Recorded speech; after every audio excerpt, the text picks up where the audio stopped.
in 3, 2, 1. It's the simulcast. Let me adjust my glasses. How do I look today? Relatively okay. I'm seeing worse. All right, vanity switches off. Hey, what's going on? What's happening? What's happening out there in your world and in your life? It is the 5th of September, broadcasting to you live from Flyover. And you can be experiencing this in two separate ways, one right here on Spreaker, and the other, of course, being over on YouTube, the live stream over on YouTube. And you could find that at one of my YouTube channels. It's the Robert Phoenix channel. Believe it or not, I have one. It is not the 11th House channel. It's a little separation of church and state. Thought it'd probably be best to do that for a while. All right, 24 hours later, and the world is a titter with Twitter. The Colin Kaepernick affair is now in full-on arson mode. It is not quite a three-alarm fire, but it's getting there. Of course, everybody's weighing in on the fact that Nike decided to give Kaepernick a significant amount of money. Now, originally, the deal was that he was going to get his own product line out of this. And apparently, now, that's not the case. Nike says he's not getting any shoes or shirts. They're kind of backtracking a little bit. And apparently, Adidas and Puma were also in the market for Kaepernick. And the reason why, here's my theory. We're going to get into a little sports business, and I'm going to mix in a little kind of occult symbology and these networks that these people are part of. If you look at companies like Nike and Puma and Adidas, they are globalist in nature. Their manufacturing process does not take place in the country of origin that these companies are located. And I believe for Adidas, that would be Germany. Puma, I'm not sure where Puma is based out of. But we know Nike is based out of Oregon, Eugene, Oregon. And none of these companies, I guess they can be countries unto themselves, none of these companies actually manufacture any of their goods there. And in fact, where they are manufactured, the conditions are like slave wage labor. People work 10 hours a day, 5, 6 days a week, $1.50 an hour, if that, in order to produce these shoes. Conditions that I think Colin Kaepernick would object to. If you did a tour of the Nike facilities in Indonesia or wherever they're creating those shoes, Vietnam, Indonesia, Taiwan, you know they're not being created in China because the Chinese workers would get more. He would be appalled. He'd be appalled by the conditions. But, you know, he'll just look the other way and take Nike's money because, of course, he's an activist and he'll use that money to help other people. Why, in fact, Colin Kaepernick's a modern-day Robin Hood. That's his new role. He's no longer playing quarterback. He will no longer play quarterback.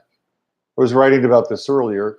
If he was really in love with football, he would have pulled the ripcord on the National Football League and gone to Canada and played, like Johnny Manziel is doing.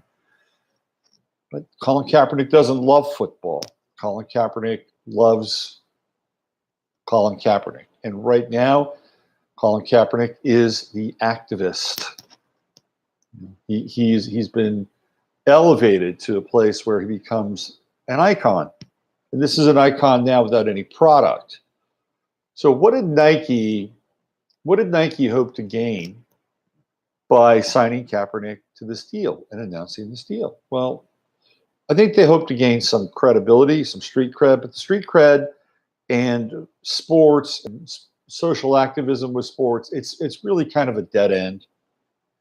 I talked about this yesterday when ESPN decided to go full on into SJW, BLM, woke sports. It didn't work. They started to lose viewers at an alarming rate.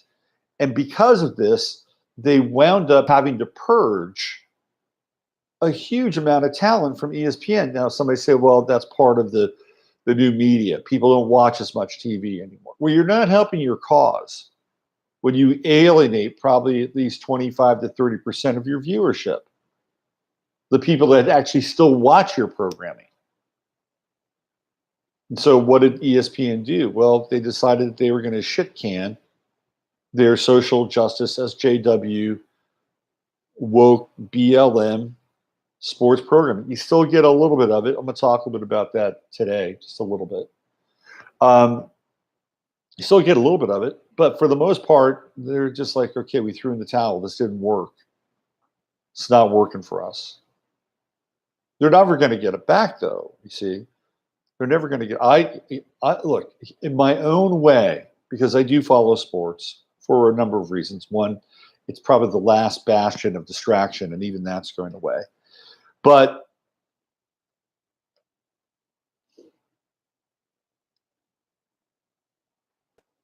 they're going to find that, well, here's what they're going to find. These companies like Nike and ESPN are desperately trying to attain some sort of niche level with the new generation of consumers, because they know that an older generation of consumers is, getting out of the consumption racket, essentially. So they got to figure out how they're going to get an 18, 19, 20-year-old to part with $75, $80 or have their undivided attention for 35 to 40 minutes or an hour while watching their programming and being fed an enormous amount of ads. By the way, have you noticed lately with ads on TV, it's like they're like red algae now. Because people in the past, networks could run maybe 4 to 5 ads in between breaks, programming breaks. Now I count at times they're running up to 11 or 12 ads between programming breaks, especially on talk shows, not necessarily with TV episodes, because they have a very strict kind of schedule to go by. Like you got to be in and out in a half an hour. So you might have roughly a 6.5 or 7 minute chunk of actual programming, and then that's broken up with ads all the way through. But when I watch talk shows, like a 2-hour talk show where there's more room to stuff more ads in, doesn't matter whether it's sports or not, they do, getting up to 10 to 11. And the reason why is because, number one, they're charging less for ads now. They have to. The appetite for ads just isn't there. So if you watch something now, you almost have to pre-record it. And that's another reason why they will throw all these ads into a show that lasts about 2 hours, talk related, because they know people are pre-recording. And that what happens with that, people fast forward. They want control of their media. This is a really interesting little phenomenon. I cruise all over the internet, and I don't go anywhere without an ad blocker on the internet. I learned a long time ago, you got to have an ad blocker. You got to be able to manage the cookies and all that shit, right? So I go to websites, and for a while, I was not allowed to view content on certain websites because I had an ad blocker. And you know what they found? People left the website. Like, okay, fine. You're going to block me. I'm not going to stick around. So companies, websites have had to rethink that, and they ask you to remove your ad blocker or whitelist them. And if you say no, their little pop-up goes away and you get to read the content anyway. So this is a very interesting time in terms of how we participate with content and what companies are trying to do in order to get our attention and get our money and have us, divest that into their pocketbook. We got some action, some chat action. Let's see what's going on in the chat room today. Judy Casey. She says, I think perhaps you can't see my hello, hello, hello, hello, hello, hello, hello. There's Lori. There's Diana. Hello. What's going on, peeps? Yep. So we're doing the old simulcast thing too, which I think is good. So Nike apparently has lost $4 billion. $4 billion from their announcement that Colin Kaepernick would have some iconic role with their product. $4 billion. That's the number that's on the street. Is it worth it? Is it absolutely worth it? And is this the kind of publicity that the left really needs? Like, I know that there are people who like Ocasio from New York, but let's be clear, she's misguided. She is totally, totally misguided. The only way that we can fund her version of Bernie Sanders 2.0 is if there is some level of expropriation, which means seizing assets, nationalizing. This is the only way that would work. And people don't really understand that. They don't really understand the ramifications of that. Anyway, these companies are globalists at heart, and they're trying to create a globalist momentum. And they need and feed off people like Colin Kaepernick in order to do that. And they think that they'll be able to also convince some people along the way that, oh, by the way, buy our shoes, buy our shirts, whatever it is, just buy it because we're cool, we're down, we have street cred. Colin Kaepernick is involved in a lawsuit against the NFL for collusion. I was writing about this today. Let's be clear. I'll give you the timeline. I'm not going to give you the painful timeline of Colin Kaepernick, but I'll give you one really salient point on his timeline.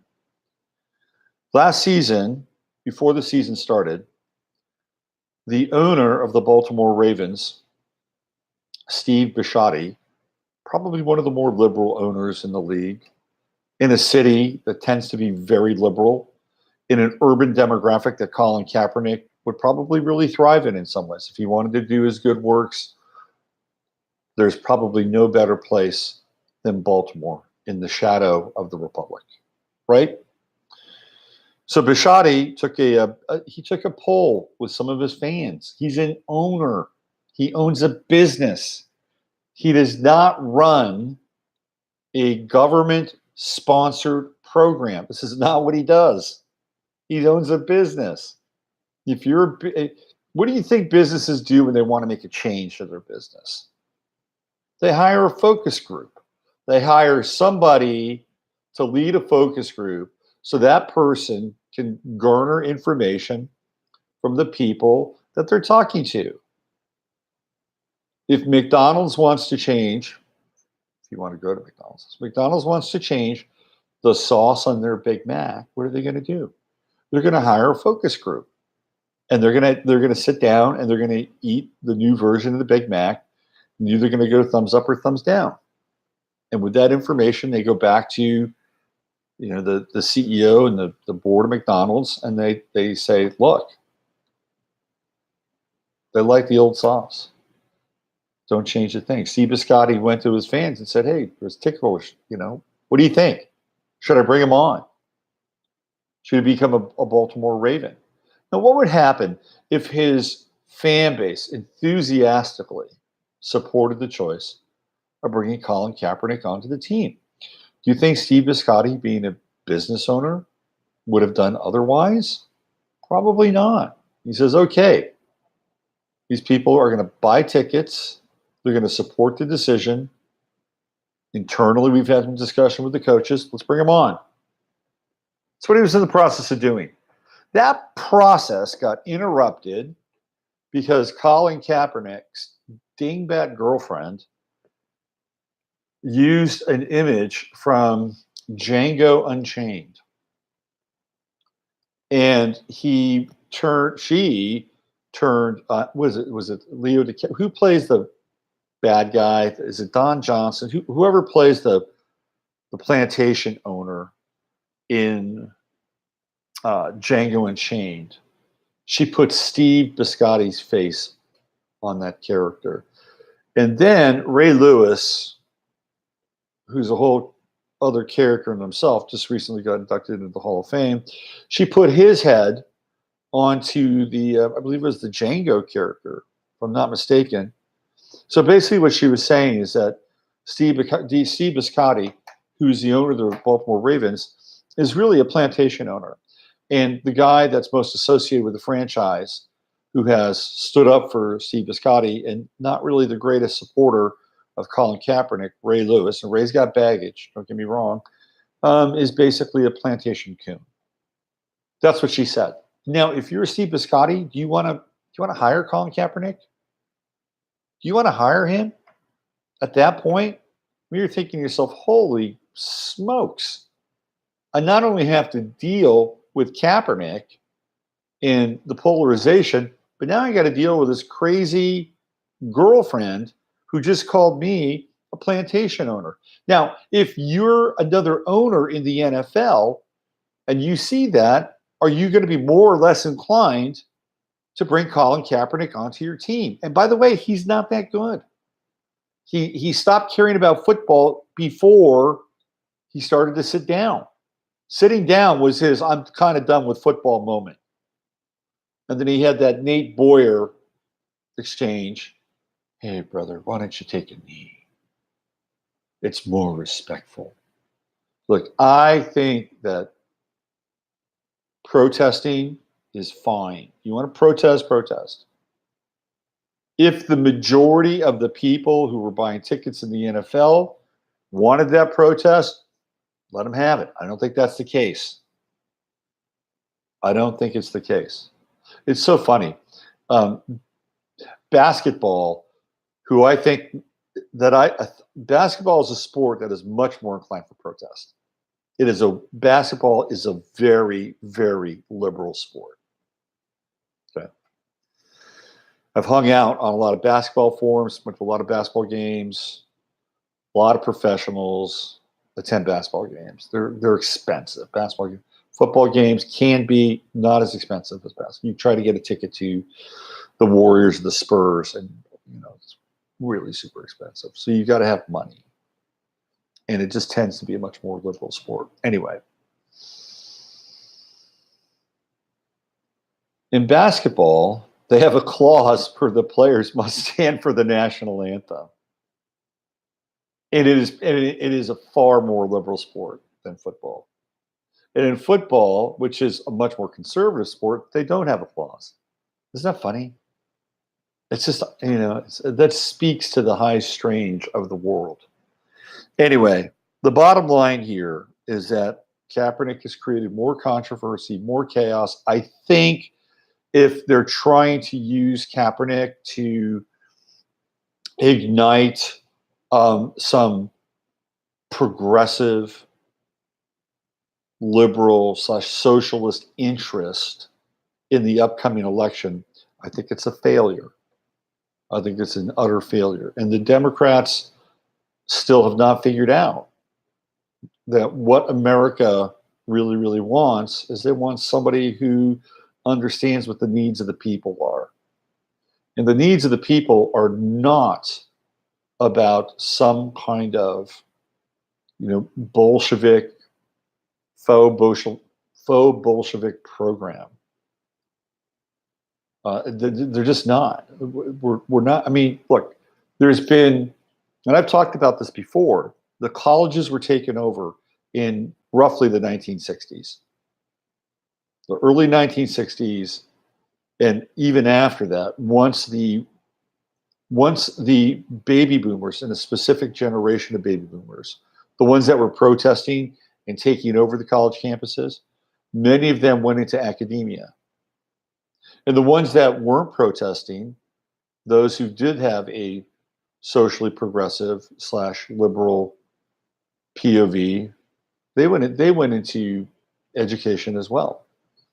So what happened is that our education system, from really top to bottom, but especially the universities, were taken over by the liberal intelligentsia. So now what they've done is they've had pumped out this factory of kids for roughly the last 30 years, but really the concrescence of that, I'd say the last 8 to 10 years, in a big way, dovetailing with the millennials in a lot of ways. So they're trying to capitalize on these foot soldiers that they've created through the universities, and thinking that a figure like Kaepernick, who's extremely polarizing, can catalyze to some extent, this new program or this new identity, this new brand, because Kaepernick is a brand.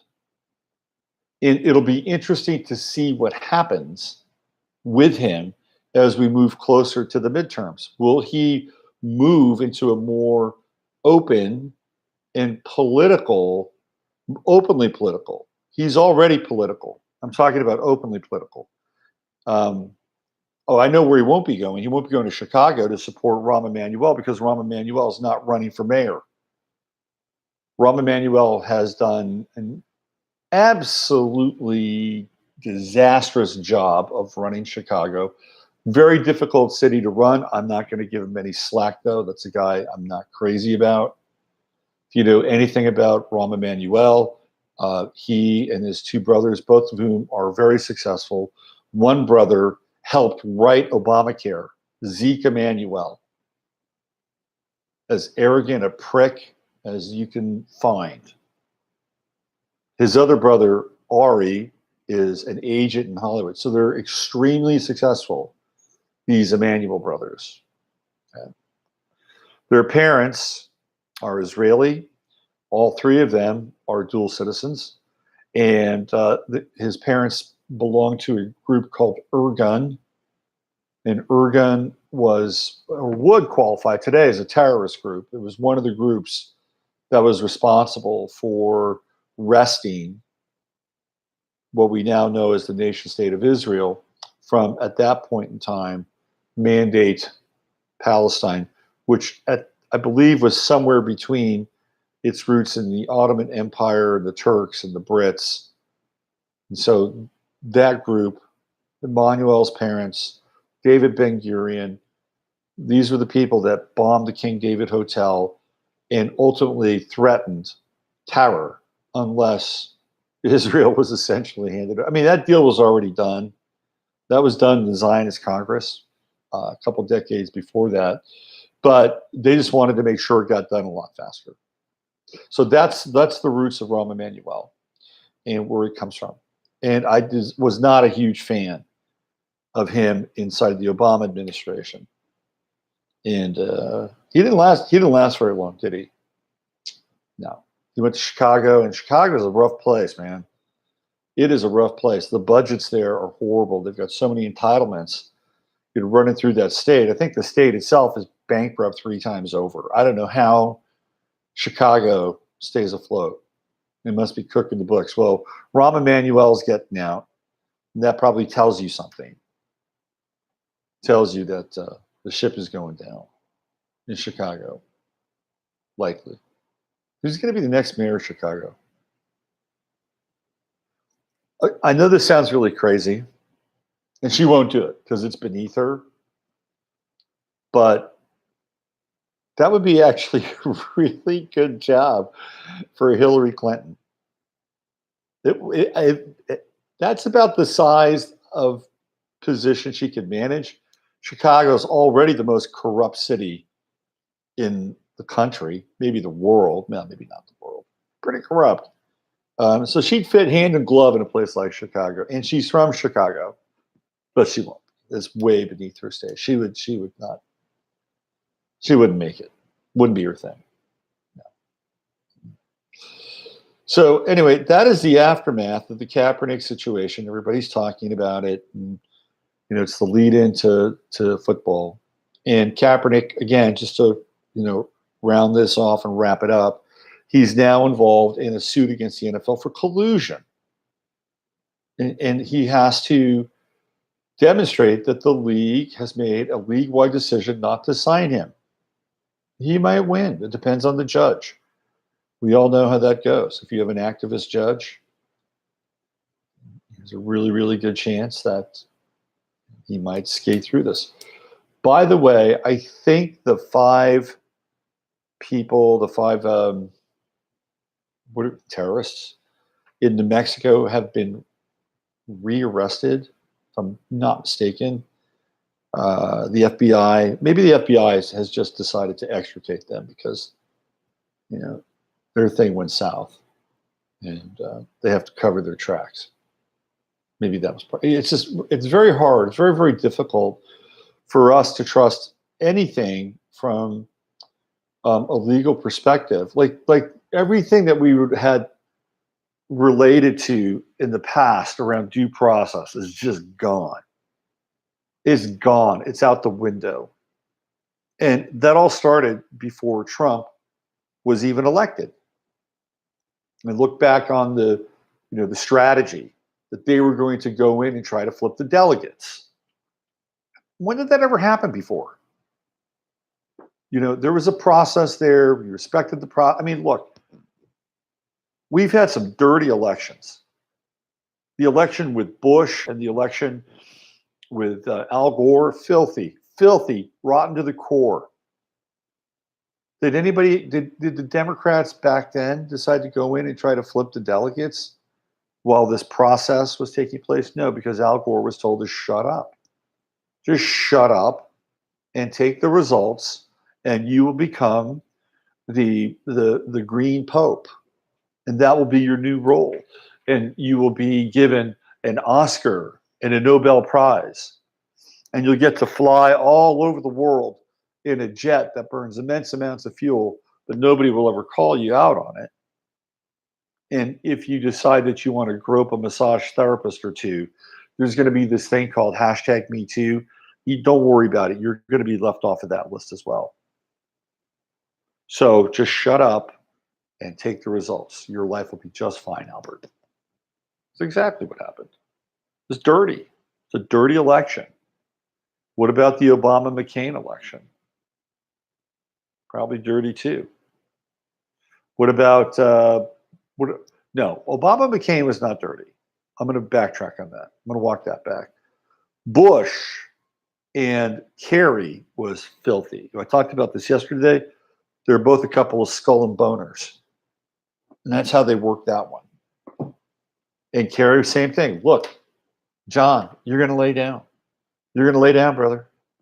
And guess what? You'll get to come back in as Secretary of State. And your wife, Teresa Heinz from Heinz Ketchup family, well, she'll get to keep all that wealth. You notice how these guys marry rich wives. Sidney McCain, coming in from that crime syndicate family, the liquor distributor, the crime boss of Phoenix, Arizona, the Southwest. John Kerry marrying very rich Teresa Heinz. I mean, these guys are set up. They're totally set up.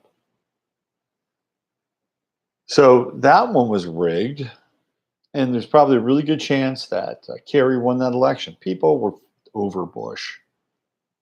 He was terrible, absolutely terrible. They were over him. But because he was a skull and boner, he just rolled over like a dog with fleas. Now, Obama came in. I think that was a clean election. But they set it up so they had the radical, the maverick, John McCain running against him. That was a slam dunk. That was so easy. So easy. That was a setup. Mitt Romney versus Obama. I think that was a dirty election. Because there's all kinds of voter fraud. I bet you Romney won. So I'm just giving you an example. The elections are filthy. They're dirty. Was the last one dirty? Probably. And Trump still somehow managed to win. Was he placed in there? I think he made a deal. I think Trump made a deal. This is why it took so long for the election results to come through. Normally, by the time you get home for dinner, the election is over. They can already project who won. So why go out and vote anyway? So I think Trump did a deal. And the deal was, look, we've got enough votes. We're sitting on enough votes, enough phony votes to flip this thing. So here's what you got to do. You got to lay off Hillary. You can't do anything to Hillary. I think that was the deal. That's what I think. And there may have been more to the deal than that. And so it's like, okay, press the button. He's the winner. Now he's in. So we're coming up on the next election. It's going to be very interesting. And we'll see how it goes. I have a feeling, again, this is based on astrology, that it's going to be, even if it's slight, I think it'll be a red tide. And then the following day, or the days to follow, will be very interesting, to say the least. There will be some form of the beginning of a revolution after. It doesn't matter who. Let's say the blue side wins. We'll play the red-blue game. Let's say the blue side wins. You think the red side's going to be happy? No, not at all. And the reason why they're not going to be happy is because they've been quiet and resolute for many years. They didn't tell anybody who they're going to vote for. That was their thing, because they didn't want to risk being shunned or excommunicated. Because as we know, that can happen. If you don't hold the right political belief, you can lose status and privilege in your own family, let alone the workplace, which is ridiculous. It's absolutely ridiculous. There are some places where if you wear a Trump hat, they won't serve you. They'll spit on you. It's mind-blowing. Absolutely. The other thing that's really mind-blowing, again, I'm not sitting here going to bat for Donald Trump. I try to be as truthful as possible. I try to call it as I see it. And sometimes I get into gray areas, and it can be a little tricky. And so, I do the best I can. But people have constantly said, well, he's a homophobe. Where has he ever said or done anything that has slandered people who like to be intimate with people of the same sex? He's got no record of it. None. What about being a racist? People say, oh, he's a racist. He's a racist. He's got no record of being a racist. Now, Omarosa says, well, I've got some tape of him saying the N-word. Okay, well, we're still waiting. We're still waiting for that. There's a lot of innuendo, a lot of insinuation. And let me throw this out there. I think we've all used a racial pejorative at one time in our lives. Okay? I think most of us, maybe not. There are some people I don't, probably not. But most of us have done that. Does that make us racist? Because we've used a racial pejorative or an epithet, maybe out of frustration, out of anger. Sometimes it happens. I'm not excusing it, but sometimes it happens. But does that qualify us as being racist? What about somebody who never says anything, but deep down inside harbors extremely racial/racist attitudes, but they don't say anything? So we're tricky territory here, very tricky territory. The great writer for the Village Voice, Nat Hentoff, once, you can look this up. It's a great essay. It's from the 60s. And he talks about why he trusts conservatives or people on the right more than he does liberals. It's a really, really good essay. And the reason why is because he says, where you stand with these people. Whereas with the liberals, you just don't. You don't know where you stand. And that's a dangerous place to be. Look it up. It's a great essay. Maybe I'll read it tomorrow or something like that. It's not very long. It's actually pretty brilliant. Conservatives have their own issues. They've got their own problems. My issues with conservatives, they're warmongers. They like war. They like the military. They're into that. And John McCain was the worst of the worst. He would do these, they would have these bills, these spending bills. I found this piece that was written back in the 90s by Counterpunch, Alexander Coburn. It was a reprint. And talked about how McCain would come out. This is what he would do. He would come out when they'd have these military spending bills. And he would, exhort all this fire and brimstone about where the money was going, where it was being spent. And it would sound as if he was an extremely vocal critic of a bill that was really close to his roots, his military industrial complex roots. Well, guess what would happen? He wouldn't say, I demand that everybody today vote this bill down. He would never say that. And in almost every single case, he would vote in favor of the bill. Well, it was against my conscience. But because our men and women need the support, I decided to vote with my colleagues. And I had to look the other way, but it was really about them. He did this all the time. He was a phony. He was an absolute and utter phony. This is, to me, the sanctimonious bullshit of the right. That part bothers me. And that is, it's just that, to me, that's just emblematic of it. It's the war machine, and it's this obeiescence to our most favored nation, traitor in the Middle East, in the Fertile Crescent. Those things bother me. They bother me. Yeah, just do. There are other parts of the right that I actually like. Less government, great. Do we ever get it? No. Look at the omnibus bill that Trump signed. Huge. I mean, that was a porker. That was a big, fat Democratic bill. Big government. Guys like Robert Reich, oh, terrible. Look what it does. It makes the rich richer. No, it makes more government. And the left loves more government. They should just be doing pirouettes that Trump is in there. Pirouettes, I'm telling you. If they get him out, they get Mikey Pence. Not much there. Not much there for them to go after.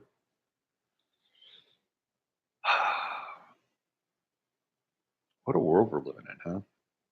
Meanwhile, 5G just keeps on rolling out. 5G, Agenda 21, Agenda 2030 in the background. You can just hear the hum, the machine of the hum of the machines building, creating, adorning the Stackham and Packhams, creating the megalopolises of the future. That's what's going on. Everything else is kind of theater in some ways, but that's what's happening. That is the big future that's being planned for each and every one of us. California is right on the front lines of that as well. Yep.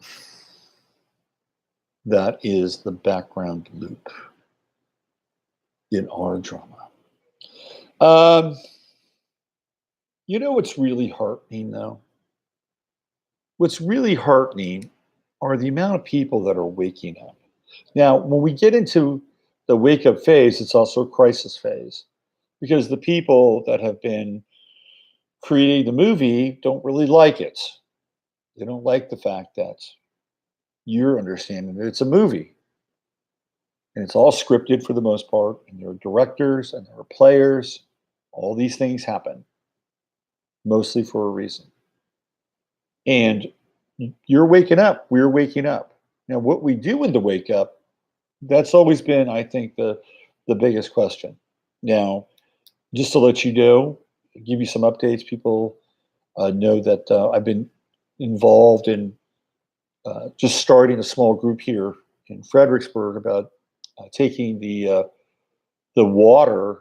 I'm sorry, taking the fluoride out of the water, out of the fluoride. Yeah, it was just mainline fluoride. Taking the fluoride out of the water, and we had a conference call last night with a guy, Sam Marcos, really great guy. Sam Marcos, Buda, and Kyle, which are all in the same water system, got their fluoride removed. And Sam Marcos was really the force that did it. Kyle and Buda got it because they're essentially downstream from San Marcos.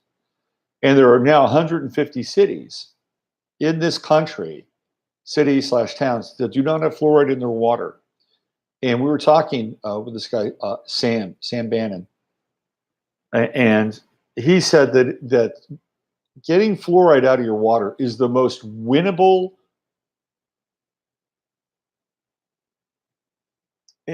enterprise, the most winnable action project at a local level that you can be involved in. And one of the reasons why is because the momentum is there. There's a lot of momentum. There's this big lawsuit that's going on right now with Monsanto and Roundup, and that gets into the groundwater and all that stuff, right? And while it's not fluoride, it is sort of running parallel with the fluoride issue. So we had a great call last night, and it was really uplifting to hear that, number one, these people prevailed, and number two, it is a winnable issue at a local level. So if you want to make an impact, if you want to change the world, if that's something that you would feel more empowered by participating in, you may want to look at the fluoride issue for you on a local level and where your water comes from and what's in your water. It's very simple to look that up. Once you find out what's in your water, then you can begin to look around and see who in town has the same feelings about having clean water. And the fluoride stuff is apparently getting easier and easier to overturn. And that's actually a really great and foundational piece for all of us. Our lives start and end essentially with water. We are water. So why not have clean water to drink? I'll be keeping you updated with our progress in terms of doing this. We're going to have a Facebook page and probably going to have a GoFundMe, because one of the things we'll have to do is we'll have to hire a lawyer. Yes, they are kind of essential at certain points along the way. The devil is in the details. So sometimes you need to do a deal with the details, if you know what I mean. I think that's about it. Let me just go over to the YouTube side of things. See what's happening there. We got any chat action here? Hey, there's Judy. The F Troop back to normal. Good to have you back for Brecky. There's Steve and Chris. What's going on? Are my comments visible? Yes, indeed.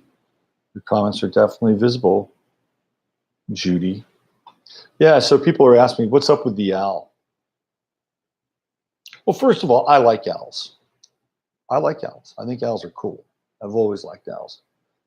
And they sell them here in Hill Country to be a deterrent to crows.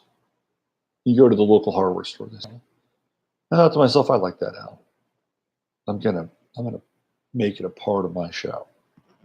No, I do not belong to the cult of Molech or anything like that. But owls are cool, right? They're one of these symbols that got appropriated. Like, I love the rainbow, but I don't like what the rainbow has become. Somebody hijacked the rainbow. I want the rainbow back. They hijacked the owl. I want the owl back. This is my taking the owl back. All right. Look at him. He's so present. He's right there. Just like born right into you. You can see right into your soul, that owl. Okay, why don't we get on out of here? Get local. That's where it's at. Get local. Get a foothold in. See what you can do with the fluoride. And then try to get the other stuff out of it, the lead, the arsenic, whatever's in there. Start with the fluoride. That's what we're doing here. Okay. Let's get on out of here. Use your head to discern what's real, your heart to stay open to what's possible. I'm Robert Phoenix. You've been listening to 15 Minutes of Flame. Tomorrow I will be traveling, so there will be no show. unless I do it live from the airport in St. Louis. Who knows? Might be interesting. Stay tuned. If not tomorrow, definitely we'll be back on Friday morning. All right. Why don't we do the Friday forecast? Friday. That's right. Friday forecast. All right. Hey, listen. Have yourself a fantastic Wednesday, and keep the faith and stay awake. Don't go back. Don't go back up the rabbit hole, because you know what happens. You start taking on dirt. You start taking on dirt. You can choke in that dirt on your way up. So just keep going. I'll see you tomorrow.